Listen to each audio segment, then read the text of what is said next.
好，来乡亲啊，今仔日4月22日是世界地球日，来自各方的环保团体拢要向中央来提出着诉求。总统蔡英文下晡亲身来接见着环保团体代表，啊，伫咧接见进前，这个环保团体先来召开着记者会。感觉上，总统一直都有诚意，但是很奇怪的就是，藻礁的保育的方向呢，一直都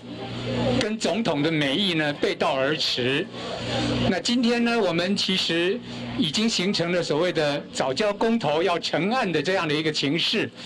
那我想，我今天呢会站在就是公投领衔人的身份这个角度呢，来跟总统做建议。我会期待总统呢，在了解我们现在的情势之下呢，可以先停工。这环保团体代表拢早就想要送给总统的礼物，每一个团体有3分钟发言的时间，预计会面的时间是1点半钟。这嘛是为2017年以来，蔡总统连续第5年在世界地球日的前后，甲环保团体代表见面沟通。在这进前，国民党中道嘛安排甲环保团体来会面。根据着了解，这个环保团体是呼吁着国民党针对着气候的变迁提出着修法。